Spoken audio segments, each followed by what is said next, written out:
ধন্যবাদ। আপনার মাধ্যমে আমাদের যত শুভাকাঙ্ক্ষীরা দেখবেন তাদেরকেও ধন্যবাদ। তফসিল ঘোষণা হয়েছে, তফসিলকে আমি স্বাগত জানাই। অনেক অনিশ্চয়তার মধ্য দিয়েও তফসিলটা হয়ে যাওয়াতে নির্বাচন নিশ্চিত হয়েছে বলা যায়। সেক্ষেত্রে আমরা নতুন বাংলাদেশ উপলব্ধি করছি ভালোভাবেই। কারণ এই বাংলাদেশে তারুণ্য এবং মানুষের তারুণ্যকেন্দ্রিক চিন্তাভাবনা, পরিবর্তনের যে একটা আকাঙ্ক্ষা, এটা মানুষের মধ্যে প্রবলভাবে আমরা লক্ষ্য করছি। সে জায়গা থেকে আমরা বিশ্বাস করি যে আগামী জাতীয় নির্বাচনে মানুষ পরিবর্তনের পক্ষে, চেঞ্জেসের পক্ষেই তারা থাকবেন। পুরনো বন্দোবস্ত এবার বাংলাদেশে পরাজিত হবে, নতুন বন্দোবস্তই বাংলাদেশে বিজয়ী হবে বলে আমরা মনে করি। এবং এক্ষেত্রে চেঞ্জ মেকার হচ্ছে তারুণ্য। আর হচ্ছে আমাদের যে পুরাতন ভোটার যারা আছেন, তারাও কিন্তু একটা, তাদের মধ্যে আমি বলবো যে দীর্ঘদিনের যে বাংলাদেশের অপরাজনৈতিক সংস্কৃতি, এটার প্রতি তাদের একটা অনীহা তৈরি হয়ে গেছে। এবং তারা এখন নাকে খত দিয়ে হলেও এবার তারা নতুন বন্দোবস্তের পক্ষেই তারা থাকবেন।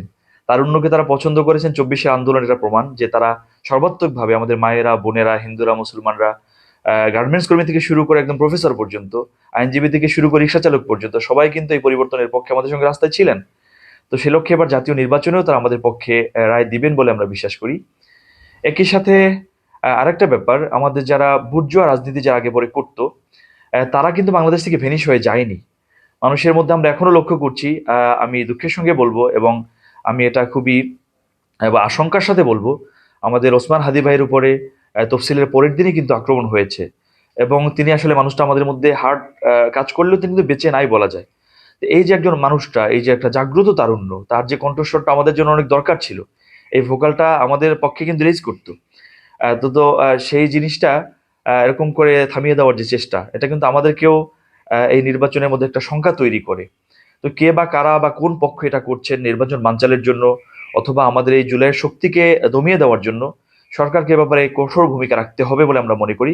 একই সাথে জনগণকে সচেতন থাকা, যাতে করে জনগণ তারাই রুখে দিতে পারেন। আমাদের বাংলাদেশে আইন শৃঙ্খলা বাহিনী, বলবো না যে তারা আমাদের জন্য একদম সবকিছুতে সক্ষম বা তারাই পারবেন, বরং জনগণ যদি প্রতিটি জায়গা থেকে সচেতন থাকেন, কৃষক কৃষি খামার থেকে, রিক্সা চালক তার জায়গা থেকে, যারা অফিস আদালত আছেন সেখান থেকে, শিক্ষকরা তাদের জায়গা থেকে, প্রত্যেকে সচেতন থাকলে আমরা যারা জনপ্রতিনিধি হিসেবে কাজ করতে চাই, আমাদের নিরাপত্তা নিশ্চিত হবে। একই সঙ্গে তাদের নিরাপত্তাও নিশ্চিত হবে। ভোট চোর, ভোট ডাকাতরাও প্রতিহত হবে। দেখুন, আমাদের এখানে ভোট চোরের সংস্কৃতি কিন্তু একদিনে তৈরি হয় নাই। দীর্ঘদিনেই কিন্তু বাংলাদেশের রাজনীতিতে এই বিনা ভোট বা আপনার, আমরা বলবো যে অবৈধ ভোটের যে সংস্কৃতিটা, এটা একদিনে তৈরি হয়নি। সুতরাং এটা তৈরির পেছনে যে দীর্ঘ একটা সময় এখানে ক্ষেপণ হয়েছে বা যারা কাজ করেছেন, তো তারা কিন্তু চাইবে এবারও বেশি শক্তি প্রয়োগ করতে কিংবা ভোট চুরি করতে। এক্ষেত্রে আমি প্রতিটি জনগণকে বলবো, বা তাদের ইচ্ছাটাকে যদি তারা এভাবে জাগ্রত রাখেন, যে আমরা ভোট দিয়ে শুধু ঘরে চলে যাব না, আমরা ভোট রক্ষার জন্য, ভোট গণনা পর্যন্ত, ডিক্লেয়ার হওয়া পর্যন্ত আমরা এখানে সজাগ থাকবো। ছেলে ভাত খেয়ে ভোট দিতে এসেছেন, তো বাবা ভোট দিয়ে ভাত খেতে যাবেন।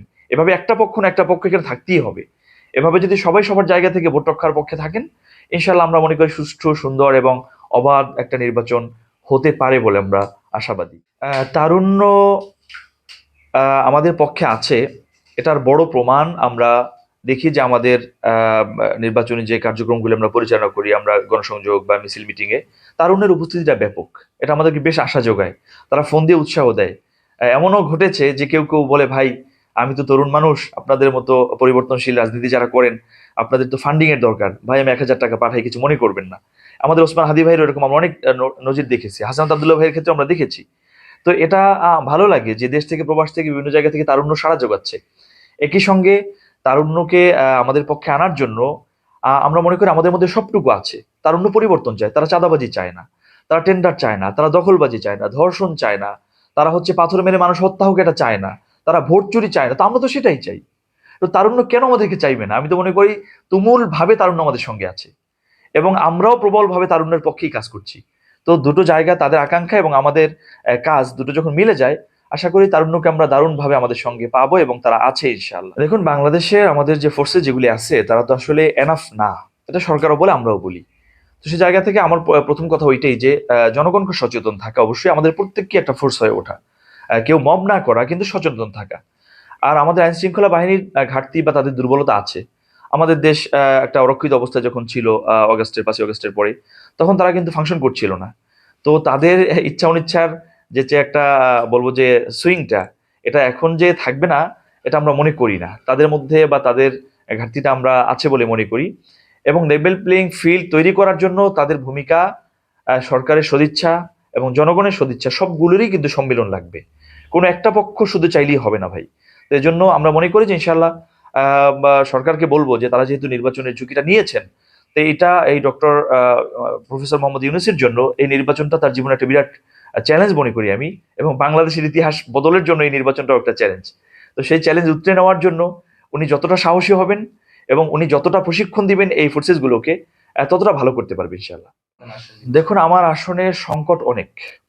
তবে আমি মনে করি যেখানে যদি একজন ভালো প্রতিনিধি আসেন, নির্বাচিত ভালো প্রতিনিধি, সংসদ প্রতিনিধি আসেন, তাহলে এই সমস্যাগুলো ইনশাল্লাহ অতি অল্প সময়ের মধ্যে এগুলি সমাধান হয়ে যাবে। আমার এখানে সমস্যা হচ্ছে যোগাযোগ ব্যবস্থার ঘাটতি। এখানে রাস্তাঘাট কোথাও ভালো না। আমার গলাচিপা দশমিনার গোটা এলাকার মধ্যে আপনারা সাংবাদিকরা যাতায়াত করেন, দেখেন যে কোনো একটা জায়গা আপনি নির্বিঘ্নে যাতায়াত করতে পারেন না। অথচ দেখেন চায়নাদের একটা প্রবাদ আছে, তারা বলে যে তুমি যদি অর্থনৈতিক উন্নতি ঘটাইতে চাও, তাহলে তোমার কিন্তু আগে লাগবে তোমার যোগাযোগ ব্যবস্থার উন্নতি। আমাদের অধিকাংশ সময় চলে যায় রাস্তায়, আমাদের পয়সা খরচ হয়ে যায় রাস্তায়। তো এই জন্য রাস্তাঘাটকে উন্নতি করা, একই সাথে আমাদের এখানে নিরাপত্তার ঝুঁকি আছে। আমরা মনে করি যে সকল ধর্ম বর্ণ মানুষের জন্য এবং শিক্ষক শিক্ষিকা আলেম ওলামা হিন্দু মুসলমান সবার নিরাপত্তা, এটা একটা ঘাটতি আছে, এটা আমরা নিশ্চিত করব। ব্যবসায়ীদের নিরাপত্তার ঘাটতি আছে, সেটা আমরা নিশ্চিত করব ইনশাল্লাহ। নিরাপত্তা নিশ্চিত করব।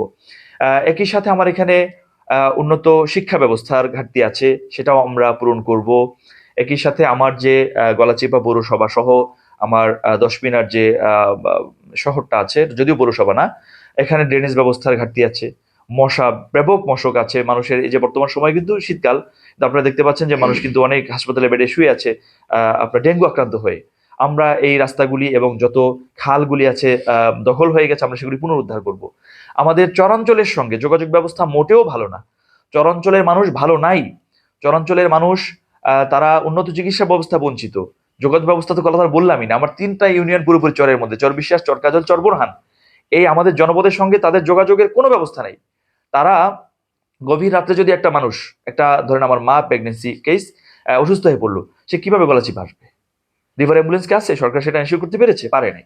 এজন্য আমরা বলবো যে আমরা সেখানে সরকারি হসপিটাল নিশ্চিত করব চরাঞ্চলগুলোর জন্য। সরকারি কলেজ আমরা দেব ইনশাআল্লাহ। এবং একই সঙ্গে আমরা রিভার অ্যাম্বুলেন্স দেবো, যাতে করে নির্বিঘ্নে রোগীরা যাতায়াত করতে পারেন যে কোনো মূল্যে। আমার যত ইউনিয়ন আছে, চর না, ঘরের মধ্যে যতগুলো ইউনিয়ন আছে, সবগুলো আমরা সরকারি ব্যবস্থাপনার মাধ্যমে আমরা ফ্রি অ্যাম্বুলেন্স চালু করব। এবং আমার এখানে খেলার মাঠ সংকট আছে, তরুণদের জন্য ইয়াদের জন্য বিনোদনের জন্য পার্ক সংকট আছে। আমার সাংবাদিক ভাইদের জন্য এবং বিনোদনের জন্য আমাদের সাংস্কৃতিক কেন্দ্র নাই, আহ, ভালো একটা পাঠাগার নাই।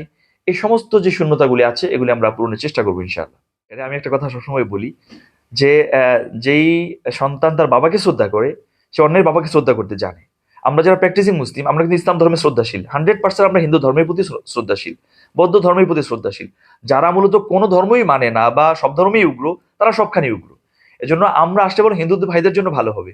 তার প্রমাণ তারাও বলছেন, আমরা বিভিন্ন জায়গায় গণসংযোগে যাচ্ছি, তারা বলছে ভাই 5ই আগস্টের পরে যখন দেশ অরক্ষিত ছিল, আমাদের তখন দুর্গাপূজা ছিল, ওই সময়টা আপনার কর্মীরা, আপনার নেতারাই আমাদেরকে সহায়তা করেছিল। আমাদের পূজা মণ্ডপগুলিতে আমাদের যাতায়াত নির্বিঘ্ন হওয়াতে করার জন্য আপনার কর্মীরা কিন্তু কাজ করেছে। খুব ভালো লাগে যে তারা এ কথাটা বলেন।